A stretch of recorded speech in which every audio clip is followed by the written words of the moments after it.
Bismillahirrahmanirrahim. Assalamualaikum warahmatullahi wabarakatuh. Perkenalkan, nama saya Alfian Muhammad dengan NPM 220602481. Di sini saya akan membacakan kembali hasil kerja UAS saya untuk mata kuliah Sistem Konversi Energi. Jadi di sini mungkin saya akan sedikit membaca soalnya terlebih dahulu ya. Jadi pertama itu ada DAI5. DAI5 itu singkatan dari Deep Awareness of I, Intention, Initial Thinking about the problem, Idealization, dan terakhir itu ada Instruction Set. Dari Five itu merupakan kerangka berpikir untuk pemecahan masalah yang sadar yang disusun dalam 5 langkah. Yaitu yang pertama ada Deep Awareness of I, yaitu langkah dasar yang melibatkan penglihatan terus-menerus kepada Tuhan Yang Maha Esa, Sang Pencipta. Langkah ini menekankan kesadaran individu atau jiwa dan kesadaran diri, menyelesaikan tindakan dengan tujuan akhir untuk mengenal dan mengakui Tuhan. Ini adalah keadaan nafs yang berfungsi sebagai lapisan inti, core intinya.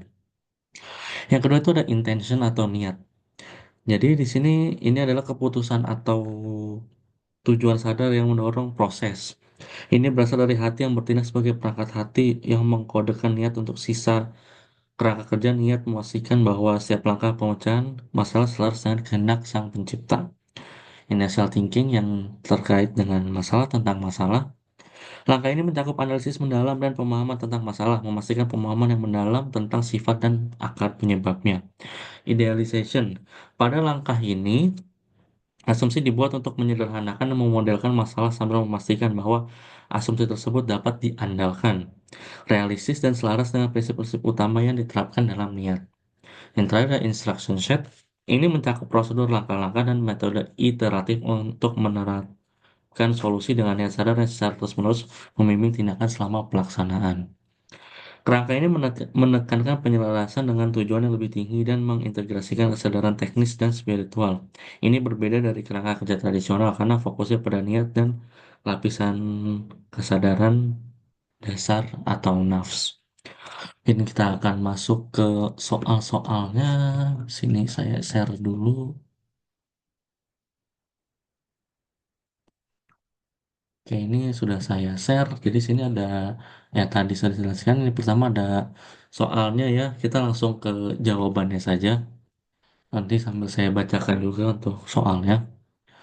Dan sini ada yang pertama. Yang pertama itu soal nomor satu tuh soalnya kesadaran akan tujuan merefleksikan pemahaman tentang peran sang pencipta dalam membentuk konteks studi kasus. Di sini dalam pengambilan topik kasus besar ini menekan saya lebih menekankan kepada penghematan yang bertujuan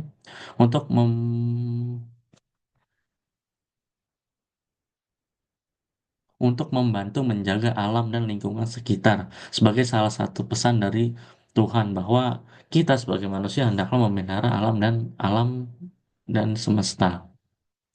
Soal nomor dua itu kesadaran diri, menunjukkan kesadaran akan bias pribadi, asumsi, dan peran dalam analisis. Sini saya menjawab, selama analisis saya melihat bahwa ternyata alam dan lingkungan sudah sangat memburuk jika dibandingkan dengan beberapa tahun lalu. Setelah saya analisis lebih jauh, salah satu penyebabnya adalah banyaknya penggunaan sumber energi yang tidak terbarukan, pemborosan, dan pembuangan energi, limbah, dan lain-lain. Sehingga saya berasumsi bahwa sekecil apapun usaha yang kita lakukan itu dapat berdampak pada lingkungan, salah satunya dengan tugas besar ini.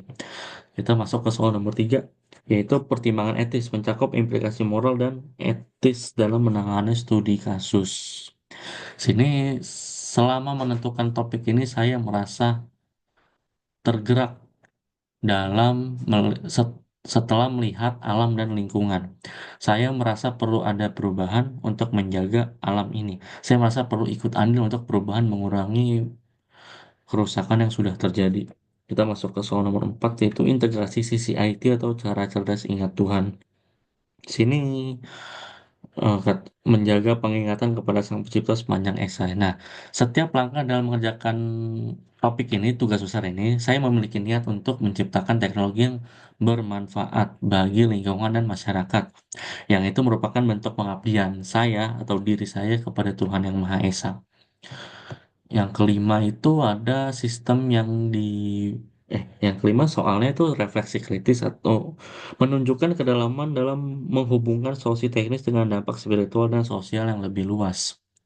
Sini saya menjawab, sistem yang dirancang sebagai salah satu solusi politis yang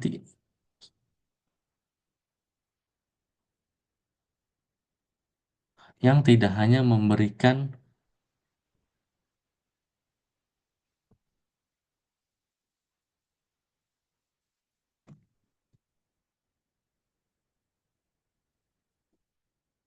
sebentar, yang tidak hanya memberikan dan tidak hanya memberikan manfaat.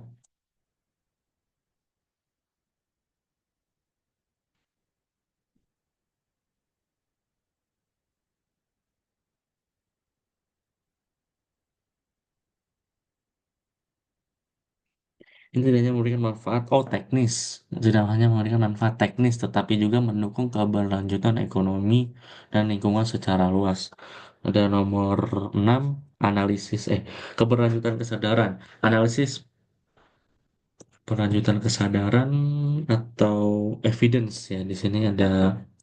Jadi analisis dari proyek ini terus dilakukan dengan kesadaran penuh akan tantangan implementasi nyata, terutama dengan sistem IoT yang masih belum umum di lingkungan masyarakat, khususnya di negara kita ini. Oke, kita masuk ke bagian kedua, yaitu bagian intention atau niat. Di sini untuk pertama itu ada kejelasan niat ya. Jadi niat utamanya dari mengerjakan tugas besar SKI ini tentu karena ini merupakan sebuah tugas yang diminta dikerjakan oleh Pak Dai. Namun dalam perjalanannya saya menemukan topik yaitu sistem hidrolik hemat energi dengan memanfaatkan IoT. Di sini saya akhirnya memilih ini karena niat saya untuk membantu mengurangi penggunaan energi sehingga saya bisa ikut ambil berperanan dalam menjaga lingkungan. Soal nomor 8 yaitu penjelasan tujuan. Di sini proyek ini sesuai dengan misi negara dan dunia untuk meningkatkan efisiensi energi dan mengurangi dampak lingkungan industri yang sedang digaungkan saat ini. Kalau untuk nomor 9 kita ada relevansi niat. Jadi proyek topik ini sangat relevan dan sesuai dengan kebutuhan industri saat ini yang ditantang untuk memiliki efisiensi energi dan sistem ramah lingkungan. Kita tahu belakangan ini setiap industri dianjurkan untuk mulai mengurangi penggunaan energi, mulai menggunakan sistem ramah lingkungan. Jadi saya rasa topik yang saya ambil ini sudah cukup sesuai ya, karena saya sangat mengedepankan efisiensi energi dalam topik kali ini.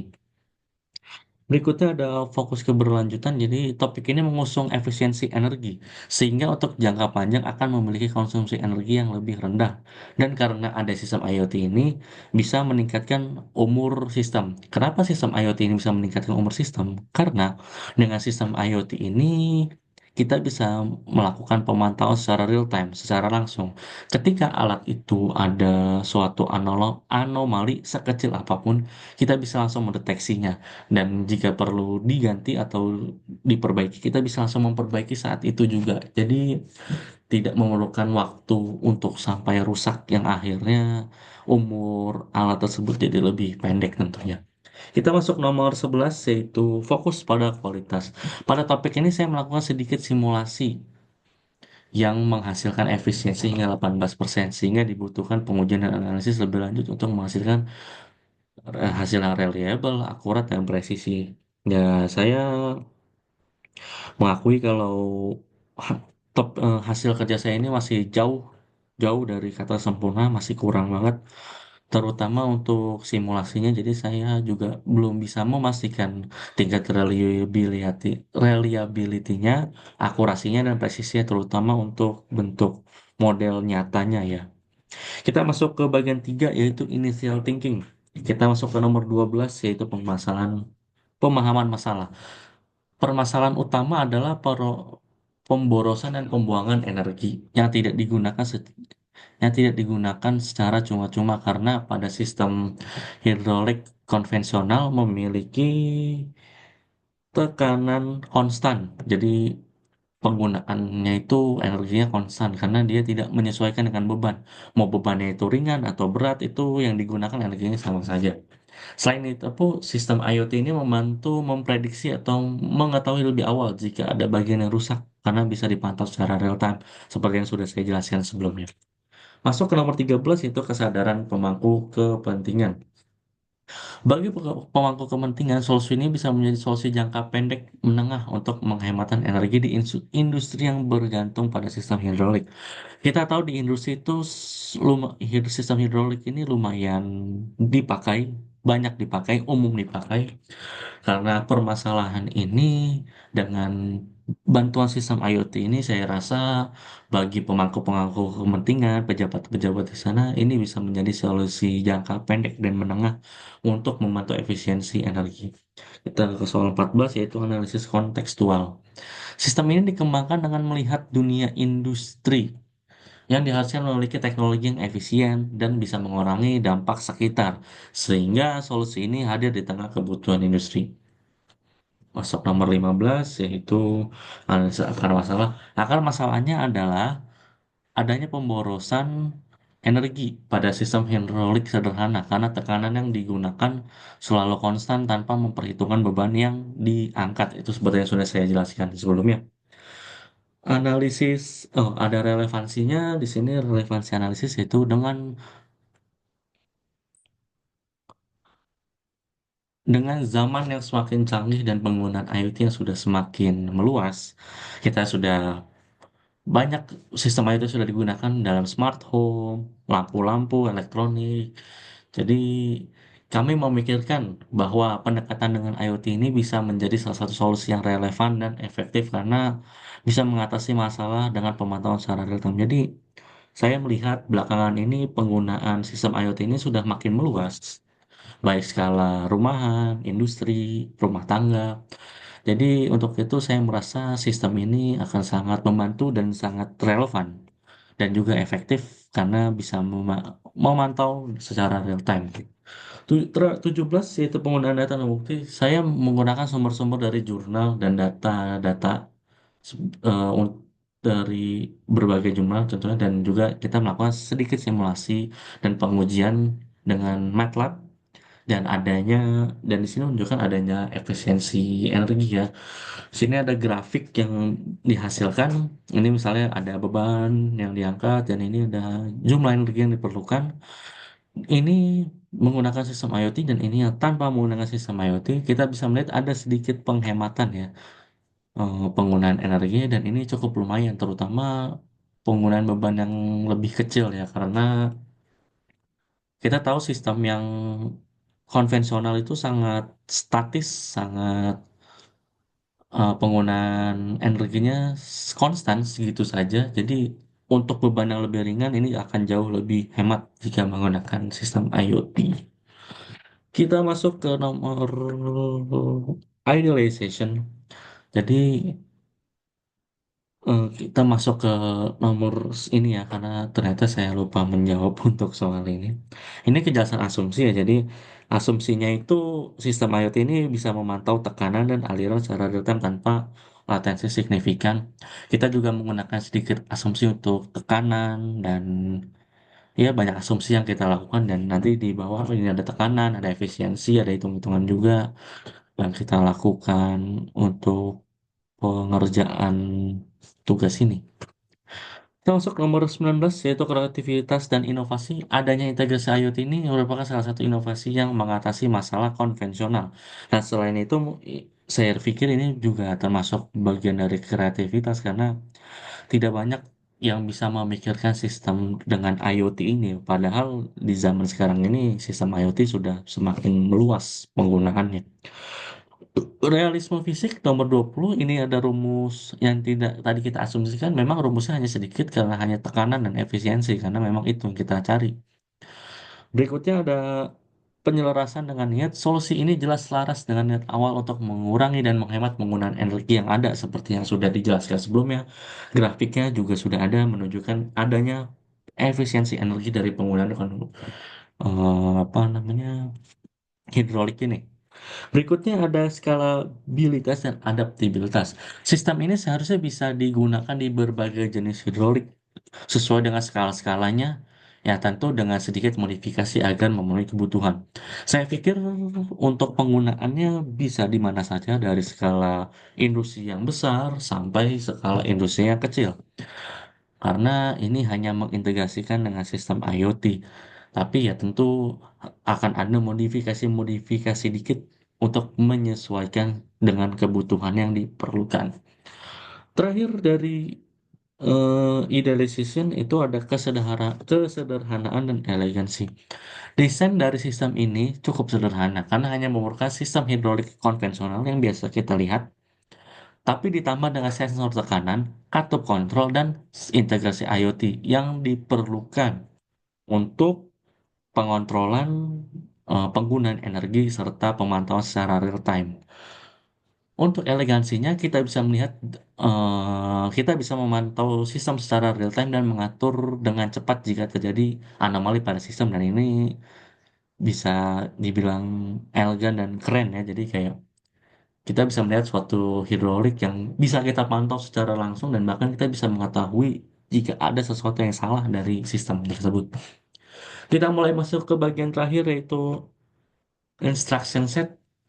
Langkah yang dilakukan ini kita ada mendesain pertama ini mendesain sirkuit hidrolik, kita juga masuk ke instalasi sensor tekanan dan modul, kita melakukan simulasi dan validasi menggunakan MATLAB, dan tentu terakhir ada pengujian prototipe pada variasi beban-beban yang diperlukan untuk mengetahui tentunya.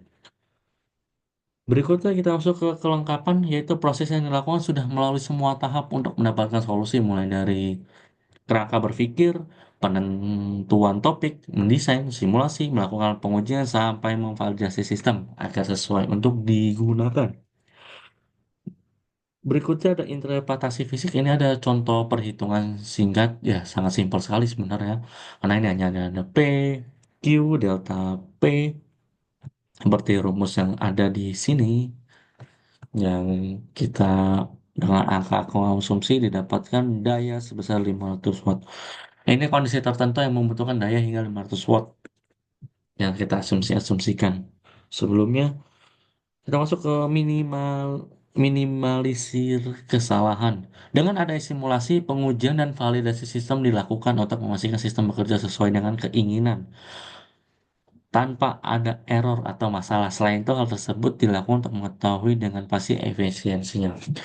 Jadi kita simulasi dan iterasi itu sudah dilakukan mulai dari tahap pengembangan, pengujian menggunakan MATLAB. Jadi diharapkan sistem ini bisa bekerja tanpa ada error. Berikutnya ada verifikasi dan validasi. Hasil simulasi dan pengujian menunjukkan konsistensi adanya peningkatan efisiensi seperti pada grafik yang sudah saya tunjukkan sebelumnya dan sudah saya jelaskan juga grafiknya. Berikutnya ada pendekatan iteratif. Simulasi, pengujian, dan validasi sistem itu dilakukan secara berulang-ulang, terutama untuk simulasi, agar saat diimplementasikan pada prototipe bisa langsung mendekati yang diharapkan. Iterasi pada simulasi juga membantu untuk mengurangi cost, karena saat sudah dibentuk prototipe, kita sudah mengeluarkan cost, dan itu akan sangat sayang sekali jika prototipe itu masih jauh dari yang diharapkan. Sehingga iterasi dari simulasi yang dilakukan itu akan sangat banyak membantu untuk ya mengurangi cost tentunya. Berikutnya kita masuk ke integrasi keberlanjutan, sistem ini dirancang untuk memiliki efisiensi jangka panjang mulai dari pengurangan penggunaan energi sampai ke deteksi dini jika ada kerusakan. Hal ini memberikan efisiensi jangka panjang tidak hanya dari penggunaan energi melainkan dari pemeliharaan juga. Karena kita tahu pemeliharaan itu mahal dan bagi pengusaha pemeliharaan itu artinya kerugian. Apalagi jika sampai terjadi downtime yang artinya mesin tidak bisa bekerja dan tidak dapat berproduksi tentunya sehingga kita harus memikirkan hal itu juga dan saat ini bisa dibantu dengan sistem IoT. Berikutnya, efektivitas dan komunikasi. Hasil diujikan dengan laporan yang memiliki kerangka sangat baik sehingga memudahkan dalam membaca. Selain itu, disajikan juga grafik-grafik yang sudah saya tunjukkan tadi untuk mempermudah. Berikutnya kita ke penyelarasan dengan kerangka DAI5. Saya mengerjakan seluruh topik ini mengikuti kerangka DAI5, mulai dari deep awareness of AI sampai instruction set, dan laporan akhirnya pun kami kerjakan dengan kesadaran penuh dan semoga dengan keridhaan dari Tuhan, oh ya Allah Subhanahu wa Ta'ala. Terakhir ada kualitas dokumentasi laporan tugas besar ini memiliki dokumentasi yang baik karena tentunya dengan bantuan kerangka DAI5 tadi sehingga bisa mengetahui dengan mudah dan dengan jelas mulai dari metode, perhitungan sampai ke rekomendasi bisa tercakup secara keseluruhan. Mungkin sekian dari saya, kurang lebihnya mohon maaf. Terima kasih untuk Pak Dai yang sudah banyak memberikan ilmu kepada kami. Kurang lebihnya mohon maaf. Wassalamualaikum warahmatullahi wabarakatuh.